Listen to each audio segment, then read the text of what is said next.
तो चलिए हम सबसे महत्वपूर्ण क्वेश्चन देखने जा रहे हैं जो बोर्ड एग्जाम की दृष्टि से बहुत ही इंपॉर्टेंट है और क्लास 10th है और हिंदी सब्जेक्ट से लिया गया है और बोर्ड एग्जाम में 5 नंबर का हर साल आता है। यहाँ पर देख लीजिए 5 अंक लिखा है और बोर्ड एग्जाम 2024 का देने जा रहे हैं, तो आपके लिए बहुत ही इंपॉर्टेंट है। तो हमारा टॉपिक क्या होने वाला है, तो हमारा टॉपिक है कि जीवन परिचय। जीवन परिचय तो आप लोग जानते ही होंगे कि बोर्ड एग्जाम के लिए कितना ही महत्वपूर्ण होता है। 10 नंबर जीवन परिचय से मिलता है, तो 5 नंबर इनसे मिल जाएगा और 5 नंबर आचार्य रामचंद्र शुक्ल या जयशंकर प्रसाद से आ जाएगा। ठीक है, तो महादेवी वर्मा का हम लोग जीवन परिचय देखने जा रहे हैं जो बोर्ड एग्जाम की दृष्टि से बहुत इंपॉर्टेंट है। ठीक, हम लोग जीवन परिचय तब देख लेते हैं। जीवन परिचय में श्रीमती महादेवी वर्मा का जन्म उत्तर प्रदेश के फर्रुखाबाद नगर में सन 1907 ईस्वी में हुआ था। किस दिन हुआ था? होली के दिन हुआ था। हम अलग से आपको बता दे रहे हैं जानकारी के लिए। श्रीमती महादेवी वर्मा का जन्म उत्तर प्रदेश के फर्रुखाबाद नगर में सन 1907 ईस्वी में हुआ था। इनके पिता का नाम गोविंद प्रसाद वर्मा। इनके पिता का क्या नाम था? गोविंद प्रसाद वर्मा भागलपुर के एक कॉलेज में प्रधानाचार्य और माता हेमरानी भी एक अच्छी विदुषी थी। ठीक, तो सन 1907 में महादेवी वर्मा का जन्म हुआ। ठीक है, इनके पिता का नाम गोविंद प्रसाद वर्मा था और इनके माता का नाम हेमरानी था और इनकी माता भी एक अच्छी विदुषी और धार्मिक स्वभाव वाली महिला थी। ठीक है, इनकी माता हेमरानी रानी तो यहाँ स्वभाव की महिला थी। ठीक, इनकी प्रारंभिक शिक्षा इंदौर में तथा उच्च शिक्षा प्रयाग में हुई। ठीक है, इनकी प्रारंभिक शिक्षा मतलब कि 1 से 10 तक यहाँ हुआ। यहाँ मतलब इनकी प्रारंभिक शिक्षा इंदौर में तथा उच्च शिक्षा प्रयाग में हुई। मतलब यहाँ 1 से 10 तक इन्होंने इंदौर में पढ़ा था तथा और उसके बाद की पढ़ाई देखिए यहाँ पर शिक्षा इंदौर में तथा उच्च शिक्षा प्रयाग में हुई। संस्कृत में MA उत्तीर्ण करने के बाद प्रयाग महिला विद्यापीठ में प्रधानाचार्य हो गई। देखिए कितना खतरनाक ये इंसान थी। मतलब जीवन परिचय का मतलब आपको यही होता है कि इनके बारे में बस थोड़ा बहुत जानते हैं तो उसी को बना के लिख दीजिएगा। बस पेज भरना चाहिए और आपको नंबर तो इससे मिलता है। ठीक, इनका विवाह 9 वर्ष की आयु में ही रूप नारायण सिंह के साथ हो गया। ठीक है, इनका विवाह 9 वर्ष की आयु में मतलब बाल्यकाल में इनका विवाह हो गया। ठीक है, इनके पति डॉक्टर थे। देखिए इनके पति मतलब डॉक्टर थे। ठीक है, वैचारिक साम्य न होने के कारण, वैचारिक मतलब विचार वाला। ठीक है, वैचारिक साम्य न होने के कारण ये अपने पति से अलग रहती थी।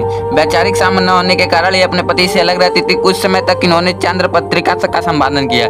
देखिए यहाँ पर अलग रहती थी तो इसीलिए कुछ समय तक इन्होंने चांद्र पत्रिका का संपादन किया।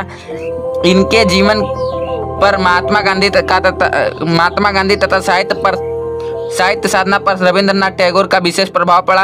इनके जीवन पर महात्मा गांधी का तथा साहित्य साधना पर रविंद्रनाथ टैगोर का विशेष प्रभाव पड़ा। इन्होंने नारी स्वतंत्र के लिए सदैव संघर्ष किया। ठीक है, इन्होंने नारी स्वतंत्र के लिए सदैव संघर्ष किया और अधिकारों की रक्षा के लिए।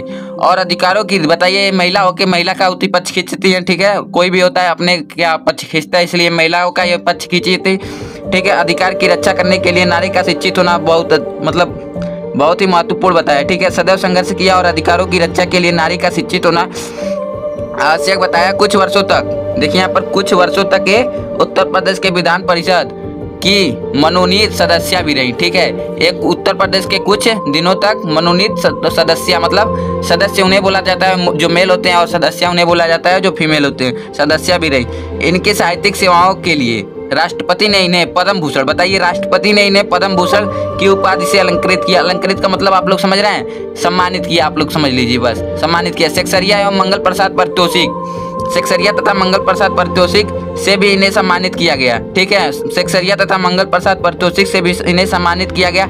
उत्तर प्रदेश हिंदी संस्थान द्वारा से भी इन्हें सम्मानित किया गया। देखिए यहाँ पर उत्ती हो गया, यहाँ पर उत्तर प्रदेश हिंदी संस्थान से भी इन्हें सम्मानित किया गया। उत्तर प्रदेश हिंदी संस्थान द्वारा 18 मई 1993 ईस्वी, ठीक है, मतलब आज से 25-30 साल पुराना बात है, को इन्हें हिंदी की सर्वश्रेष्ठ कवयित्री के रूप में भारत भारती, बताइए इनको भारत भारती पुरस्कार प्रदान करके सम्मानित किया गया। बताइए इनको कितना पुरस्कार मिला, जितना काला से लोक रहा है सब पुरस्कार ही है ना इनका। इन्हें निर्जा पर 500 रुपये का तथा यामा पर 1200 रुपये का पारितोषिक भी मिला था। इन्हें निर्जा पर 500 रुपये का तथा यामा पर 1200 रुपये का पारितोषिक भी मिला था।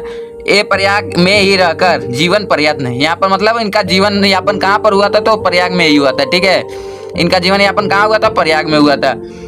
ठीक, जीवन प्रयत्न साहित्य साधना करती रही।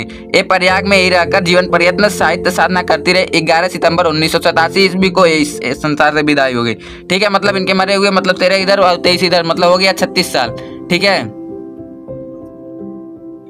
सॉरी दोस्तों, यहाँ पर 1983 रहेगा और हमने 1993 लिख दिया था, क्योंकि हम सोच रहे हैं कि 1987 मर गई थी तो 1993 में पुरस्कार कैसे पाई, वही तो हम सोच रहे थे। ठीक है, आपके लिए मतलब क्षमा चाहते हैं इसके लिए। ठीक है, कोई इस संसार से विदा हो गए, यद्यपि आज ये हमारे बीच में नहीं है। मतलब जो जब मर गई तो हमारे बीच में कहाँ से रहेंगे। ठीक, यद्यपि आज ये हमारे बीच में नहीं है, लेकिन इनके गीत काव्य प्रेमियों के मानस पटल पर सदैव विराजमान रहेंगे। मतलब यद्यपि मतलब मान लीजिए आज ये हमारे बीच में नहीं है, लेकिन इनके गीत काव्य जो मतलब लिखी हैं, गीत काव्य प्रेमियों मानस पटल सदैव विराजमान रहेंगे। कहाँ पर? पृथ्वी पर। तो चलिए हम इनकी रचनाएं भी देख लेते हैं, और बिना रचना का तो जीवन परिचय अधूरा ही होता है, ये तो आप जानते ही होंगे। ठीक है, तो यहाँ पर देखिए महादेवी वर्मा की प्रमुख रचनाएं क्या हैं, तो निम्न है। यहाँ पर बोर्ड एग्जाम में 1 या 2 रचना लिख देंगे तो आपको नंबर मिल जाएगा, पर हम आपको 4-5 बता दे रहे हैं। निहार, रश्मि, नीरजा, दीपशिखा, संध्या गीत। उम्मीद है कि यह वीडियो आपको अच्छा ही लगा होगा। अच्छा लगा है तो ठीक है, मिलते हैं नेक्स्ट टॉपिक के साथ नेक्स्ट वीडियो में। तब तक के लिए जय हिंद।